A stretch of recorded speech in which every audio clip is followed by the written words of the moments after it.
Hi, thank you for joining us. Today's guest is Jaya Patel, and she is here. She's an Atlanta-based seller who has evolved from eBay, RA, to wholesale and private label. She's kind of run the whole gambit, and she's gone from having a warehouse to looking at other options, and really gone from being kind of like a normal, average, everyday seller on the side to having a full-time professional business. So I'm really excited to have you on the show today, Jaya. Thanks for coming. Thanks, Cordelia. Nice to be here. Can you just tell us a little bit about like your evolution, how you started, and where you are now? Yeah. You and I have very similar backgrounds. So about 4 years ago, a little bit over 4 years ago, I started. And back then, going to thrift stores and yard sales was completely okay. I actually wouldn't recommend it now. So things have gotten so much for Amazon. For Amazon. I think for Amazon, yeah. You're right. Absolutely. I was never really a huge eBay seller. We still do returns on eBay, but very little. I actually do not like the eBay at all. I think some people love their platform, and that's okay, and some people don't. But Yeah. you got to find your platform. Yeah. So, and then we started just doing RA and which is retail arbitrage. Retail arbitrage and OA, online arbitrage. So I did that and a little bit of wholesale. So, maybe 10% wholesale and 90% RA business. And I did that for 3 years. And last year, a year ago, I really wanted to get into private label. So I took a private label course, and I loved the course. And then after I took the course, I emailed the founder and said, I love the course, but I really need some one-on-one coaching. If your fees are reasonable, would you be willing to do that? And he said yes. And within a year, my first product actually didn't launch till February of this year. And so now I have 5 active SKUs, 3 that just arrived that I'm working on the listing and photography for. And my goal is to have 10 private label products by end of September. And the private label part's taken off a lot quicker than anything I ever did. And I actually have 2 approved accounts. Underline keyword approved Yes, accounts. I have 2 approved accounts too. You Yes. can do that. Yep, Yes. You just have to ask nicely. You just have to ask, make sure you create a case that it's in written writing, that it's approved, your other account is approved. So I have a private label account, and then I have what I call the dump all account. It has all my wholesale, some RA, and a little bit of bundles, whatever you want to do. But I keep my private label account, my brand, completely separate from my other account. Mm-hmm. And my wholesale account, I've set up systems and processes where I have a full-time employee that kind of runs that, and we talk a couple times a day, but he's almost handling that part of the business, and I'm 100% focused on private label. So here I am, 4th year, and kind of juggling a few things now. So can you tell us a little bit, I love your story about kind of, you dove right into getting a warehouse pretty early on. You tell us a little bit about, and you also dove right into having a full-time employee right early on. So can you tell us a little bit about that? Everybody has a reason for why they started the business. And my reason was I wanted to make my own hours. And as you can probably relate, I want to be able to be a mom first more than anything else. Mm-hmm. And so I started the business at home the first year, and I outgrew it very quickly because I did hire someone and they were coming to my home. I had inventory, I had an empty room with... I remember we have that picture we can show everyone of you sitting in your living room. Here she is with bags and bags and bags. You were it was like a mountain of stuff. Yeah. Yeah. So I started out doing the post office. National Lost Post Office Center happens to be here in Atlanta, so you can bid online for what are those big things called? The big crates or whatever. Yeah, I know those big gray, but it's kind of like the lost airport luggage place, but it's like all the lost packages go to this one central warehouse here in Atlanta, and you can go and buy that stuff. Yes. and so I did a huge thing of a container of basically toys, and I brought it in, and it was we had a pretty big living room, and it was empty, and I literally filled it and then some. So those are some of you're constantly looking for inventory, even now, profitable inventory. So that worked for a little while, and after a while you got more crap than you got good stuff, and you're trying to sell it off on eBay. But I have a really, really quick, interesting story to tell you. Yeah, let me hear. So the best thing that ever came out of that, and this was still early on, so for me to spend, a few $1,000s on the inventory was a big deal. Yep. So it was the robots, the vacuum robots. What are they called? Oh, the Roomba. The Roomba. So there were 19 of them for auction, and you can look online at their brand new boxes. So I don't ask me how the post office got 19 brand new Roombas, but that was the specific auction, and I'm bidding, and the last 2 or 3 seconds, your bids keep going, and I remember bidding up to $6,501, and the last bid was $6,500. So I won 19 Roombas for $6,501. So I won the bid by $1. I went off to vacation. So that's like $300 each, right? No, some of them were $700-800, the high end. But that's how much you paid for them. So yeah, so it's about $300 each. Do the math, but I tripled. So some of those were more the higher end brands, because I remember it was around 19,000 or 20,000 retail value. Okay. And I went off to spring break. It was during April time. And I remember looking in my account, all 19 sold right away. So I flipped my money just like that. So that was one of my more successful online auction things. That was kind of cool. That was when I was like, oh, wow. But now I couldn't do that now. They're probably restricted. They're probably, so times change. Plus you can't, if one of them comes back with an authentic claim, if you buy something from a liquidation place like the U.S. Postal Service thing, you can't, Amazon doesn't consider that proof of authenticity. Exactly. So they would consider it not do liquidation goods. for any high-end goods right now, or Yeah. a very, if anything, you know, you just have to be so careful with your Amazon account, So that was my story. That was like one of the more, like $6,500 was a lot of money. Yeah, and you just doubled it in like a week. Yeah, and then I was like, yes, but that was risky in so many ways, and now I couldn't do it now if I tried. So that was one of the good stories. I think that one of the cool things about arbitrage, which I almost miss now that I'm not really doing it anymore, is it's so exciting. Yeah. Like you buy something, it sells, you double your money, it's a rush. Yeah, it absolutely is. But I think constantly looking for inventory, and then it kind of got old for me. So I really wanted to do the whole wholesale thing. It's got it. Every model, the RA, the wholesale, the private label, all three have their pluses and minuses. But for me, the private label model speaks to me loudest right now, and it's also giving me the most return for my time and money. One of the disadvantages of private label is you may not see your return for your money 8-9 months until, because it takes time to order the product, bring it in, do the photography, do the listing, do the marketing, and have it start rolling and selling in, and then you got to keep ordering and all of that stuff. So one thing I love about your story and kind of your way of doing business is you're very systematic about how you approach learning a new skill.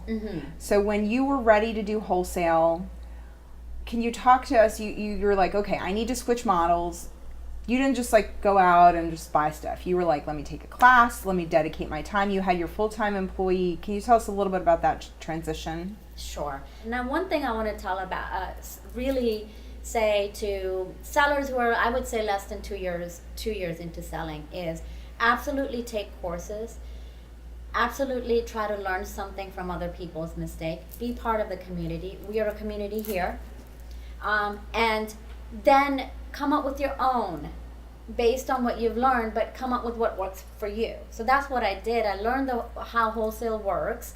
And then, if I could just say too, one things I love about what you did is that when you take a course, and I see people kind of run the gamut here, when you take a course, you commit not just the money to the course, but like not just the time to watch the course modules, but the time to do the hard work that you have to do. So when you're like, all right, I'm going to learn wholesale, you're not just like, oh, let me take a course and then I'll be doing wholesale in a week. You're like, you dedicated your whole self to that. And that's what you need to do when you're learning a new thing, whatever it is, whether it's arbitrage or wholesale or private label. It's not a thing where you're like, oh, I'll take a class one night a week and then I'll just be able to do it. Right.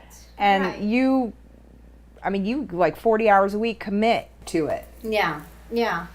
I think that is definitely true for the private label part, because I don't know, I found it very hard It's hard. The barrier to entry for the private label. And I really found a coach that was willing to, every 2 weeks we do a call, and it's been expensive, but I have already probably avoided thousands and thousands of dollars worth of mistakes. So I just consider that as an investment. Now, just weigh it out. If you're making $2,000 a month in profit, don't really buy a $2,000 course. You need that money to reinvest into the business.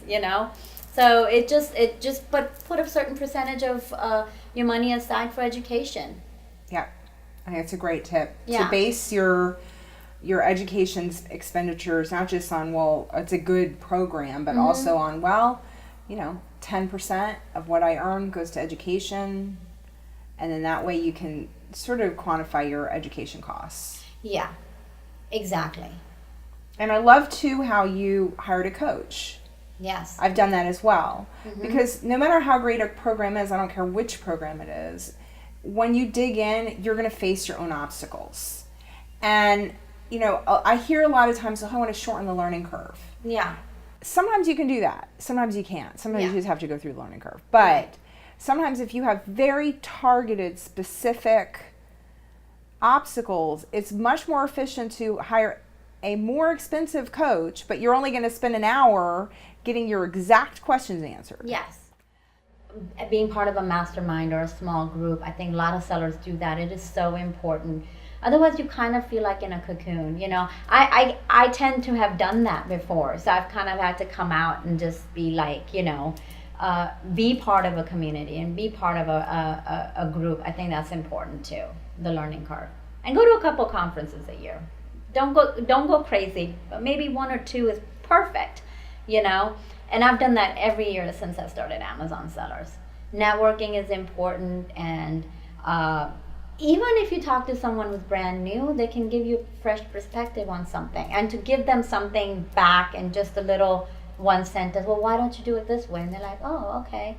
So that kind of thing is important. So I kind of have a formula what works with me, with a balance of my life being a work mom, kind of a life-work balance, and that is 1 or 2 conferences a year, about 5 to 6 hours of work, Amazon work a day, and basically just be super focused on what needs to be done. So one thing that I really love doing that's really worked for me, I like to get up a little early. So sometimes I get up early, sometimes I don't. But you were up at 4 a.m. every day, right? No, not every day. Okay. It does depend what time I go to bed. But I would say 4:30 to 5:30 is my normal waking time. And have you ever read the book, The One Thing? Highly recommend it. So The One Thing, that's what I focus on, that time period when the kids are still in bed, between 4:30 and 6:30 time period, couple hours. I'm not getting any phone calls. The kids are not up. I'm not being interrupted by employees. And it's what I say to myself, what is the one thing I need to do for my business today that will make the most difference? And it allows me to get super focused when it's super quiet, when the rest of the world is asleep, and my mind is clear, and also my mind is working. Because come 4 o'clock, 5 o'clock, my mind is not working, okay? To say, what are the couple things you just gotta knock out? And then if you do everything else during the day, it's great. And it's if like you don't- icing on the cake, icing whatever on you the- get done whatever the rest else of the day. you get done, that's what I Yep. was looking for. That's the word I was looking for, is icing on the cake. But you got done what you had to get done. And I love that feeling. That one thing. Yeah, I get up in the morning excited about the one thing. That's a great tip for people to do when you designate that time. And I think different people have different sweet spots. So like my husband and I are both self-employed. I'm an early morning person too. So I get up and I love that quiet time in the morning. He is up till 3 a.m. So for him, he's a his night one person. thing is between 1 a.m. and 3 a.m. So find your sweet spot Yeah. time when it's quiet, peaceful, and you can focus and you're at your own personal best and focus on just that one thing that you need to get done. I think that's a great tip. Yes, I love that. So and there are people who they come alive at nighttime, right? Mhm. And so that's their one thing Right. time period when the kids go to bed, and that's fine. But find that time to do the one thing, you know. Okay, great. So All right.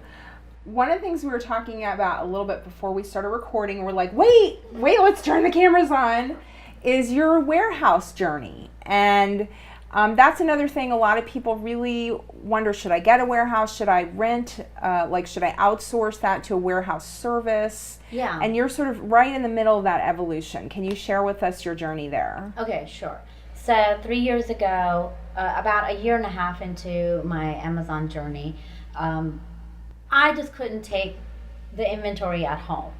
I know there's a lot of sellers that do it very successfully, especially if you're an RA or wholesale. They've converted their garage into a huge center or whatever. I needed that separation. Also had the employee coming over, and I just needed that space. So we did a warehouse. The warehouse cost me about $2,500 a month. It's about 1,800 square feet. So it's you've been there. Mm-hmm. Milas has been there. And so it's worked out great until now, when we're almost going all into wholesale and private label. Now, one of our main wholesale accounts sends our inventory to Amazon. So that's cleared off some of the stuff. Private label, I could actually cut down about 10 to 12 days if I was in California, if I was in LA, in transit time. So now I'm thinking about the transit time it takes to get my inventory. Now any new product I would still have sent to my location, but anything that you have built a trust with the supplier, that's a repeat order, that kind of thing. So now we're looking into I'm transitioning into more of a virtual model. That's what makes sense for me now. The warehouse doesn't make sense to me anymore. So we've looked at different options. We're willing to even invest in a building, to at least where I'm not paying rent, but it's my own investment into a building. Like we can bring some family members into the building investment. But it's a seller's market right now. The building that we have looked at, the few that even go on sale that are not like 20,000 square feet, but maybe like 5,000 or 6,000 square feet, that even are on sale, when you look at the numbers and say, okay, the square foot rent doesn't make sense to us. We're not going to be able to rent it out or invest it. So there's just so many things I'm looking at. My lease expires in October, so I'm sending my employee to go look at the warehouses in California next week as we speak. One of the things I looked into is you can actually have your stuff shipped to different ports. Yes. And so Savannah is another port. Now it takes longer to get your stuff shipped to Savannah. Correct. But then you don't have to deal with the LA port. Have you guys looked into that? So a lot of my inventory right now is coming through Savannah, and but the time is still longer. Mm-hmm. So if I go into a virtual model, I'm open to Savannah, but I'm even more open to LA if the transit time decreases, and if I'm never having to go to a port or to a warehouse company, I can deal with them virtually. So that model is starting to be more attractive to me, so we're looking at just different options. Okay. But the keeping a warehouse and for $2,500 a month is not working for me anymore. Right. As far as rent is concerned. Yeah. Yeah. That's a lot. I mean, because you still have your FBA fees and all that other stuff too. Well, so, you think about how much net profit you have to make to cover that 2,500. I'd love to have, even if I spread out the cost, because the warehousing will cost. They charge for everything that you do, and the storage fees, monthly fees. If I can spread out $1,000 of that to become more virtual, and that would be great, you know. So yeah, I think it's challenging when you're in an urban area. Mm-hmm. Some of the people I've interviewed, they're like out kind of in the boonies, and you know, one of the women I interviewed who has a multi-million-dollar business, she paid $20,000 to buy her warehouse.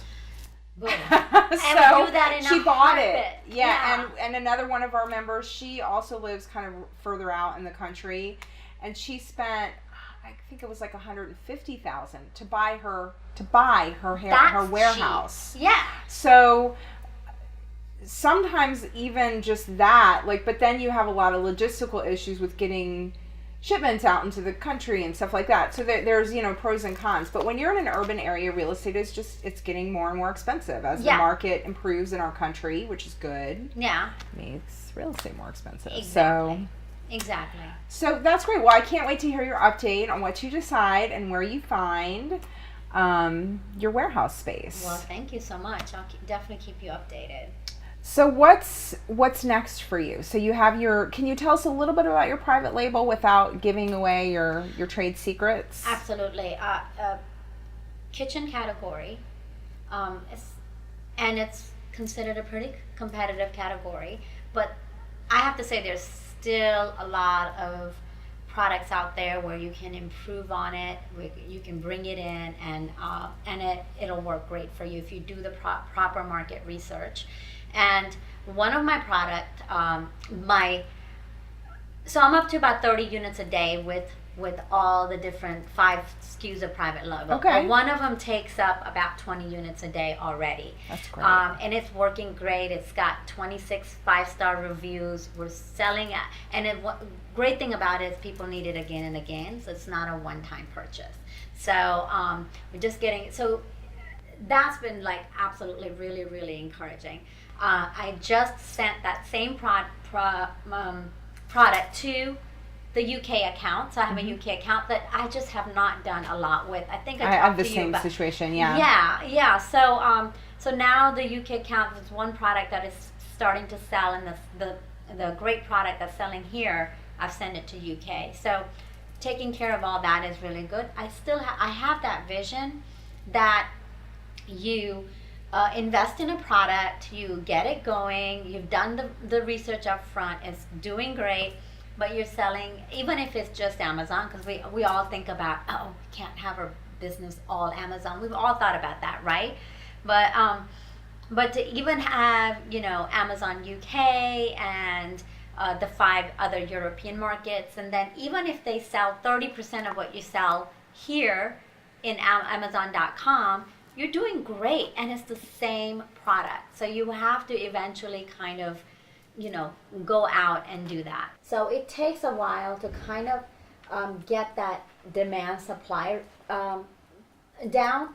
So once I do that, some of my products have a great opportunity to be in other marketplaces. Not just like Walmart or Jet. I don't know if I'll do Jet. I've heard it's a little complicated, but maybe. But Etsy. You know, is that how you say it? Etsy? Yeah, Etsy? that's right. Yeah. Or brick and mortar, possibly, because some of my products would do really well Sure. with that. So, not from a 3-month strategy, but more maybe a 6 to 9 month strategy.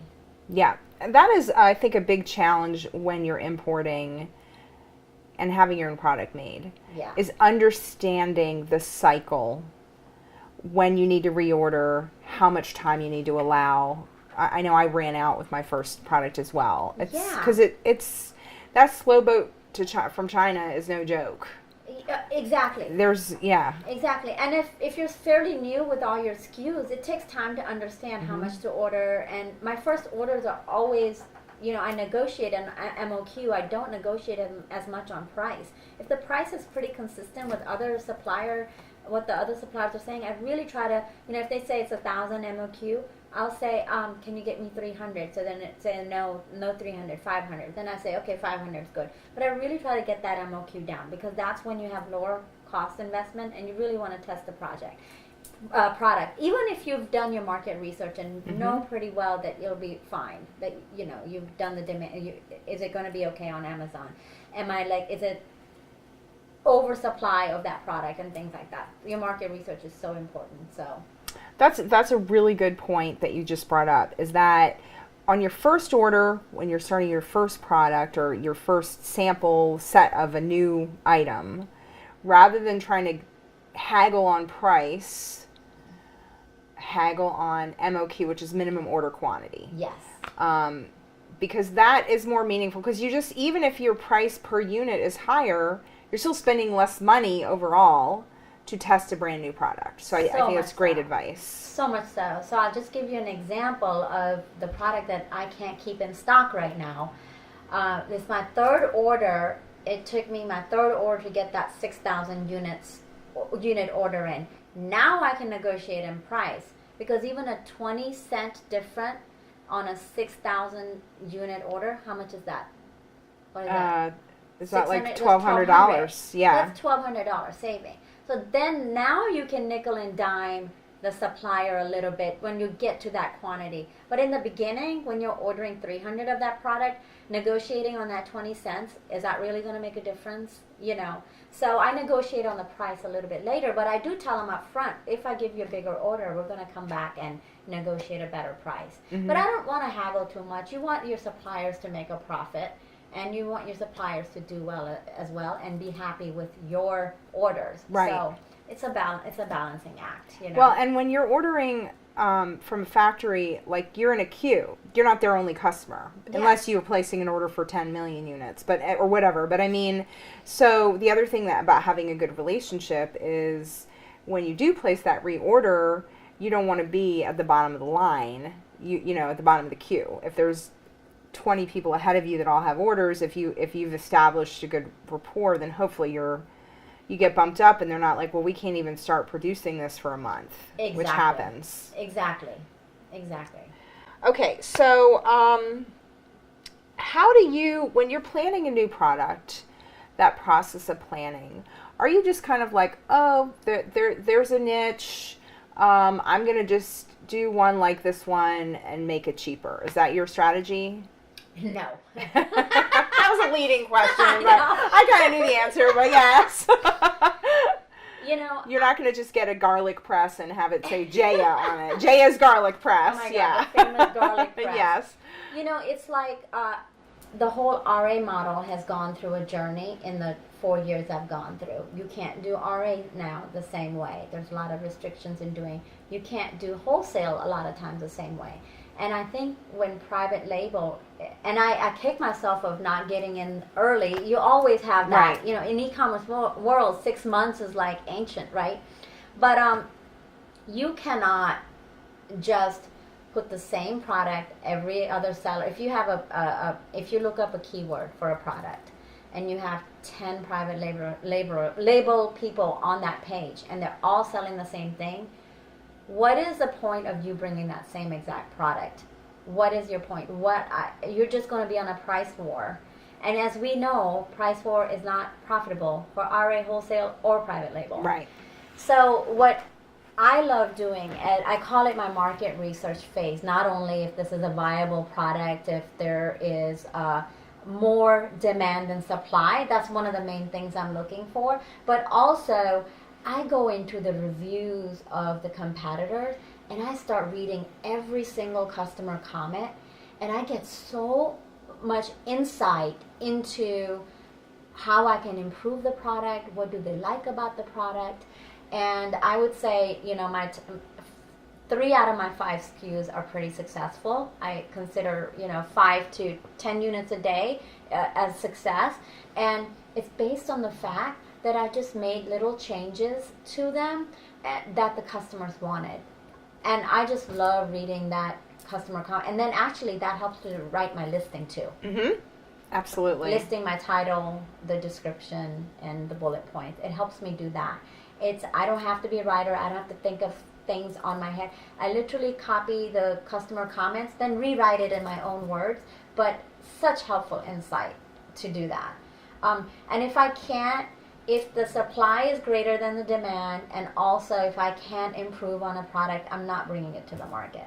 So just don't go to AliExpress, Alibaba.com, put on the same product everybody's selling, put a plastic thing on it and sell it on. Don't do it. It's a losing battle. Right. So can you tell us a little bit about, so one way you can innovate is with the product itself, and you can also innovate with your type of packaging. Mm-hmm. You share a little bit about that? Sure. And I did this with my big product that I'm selling right now.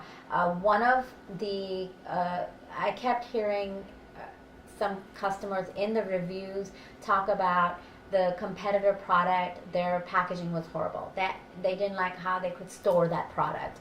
And so I just talked to the supplier and said, can you do this kind of packaging for me so it's easier for the customer to use it, to reuse it and again. And the supplier was more than willing to do it for me, didn't even add any additional to the cost. And it is the number one thing I get commented on my product. It's so easy to store. I love it. Never going back to this and this. And so I think thinking about your packaging, if it makes a difference for your product, is going to be huge. And then also packaging for your brand. So eventually, once you've tested your order, tweak your packaging, invest in a little bit of your packaging, create a box. I actually have a couple of really great Fiverr people that do my packaging design, and it's worked out great. So when you place your first order, though, are you super focused on fabulous packaging, or how does the packaging evolve as your orders evolve? So the packaging does evolve, not for all my product, because like one of my product, the packaging was great from day one. And it didn't cost me any extra money. It was just a thinking process and talking to the supplier to get the packaging that you want. Another product, the manufacturer just was like, we don't work on packaging. You have to figure it out yourself. So I got a box of it just to my warehouse. You just ordered some. Yeah, and then we went to uline.com, ordered some packaging. So it didn't have my logo and it didn't have the UPC in the back. And it was a test product at the time. It sold really well. But the second time around, I worked on the packaging. Now it comes in a nice box, and it's not movable, and the box is like great quality and stuff. So I think your packaging can evolve. Mm-hmm. You can constantly tweak your private label products once you know that they're going to be successful and you're going to be in it for the long run. So I love how you didn't, sometimes I think people get stuck in analysis paralysis.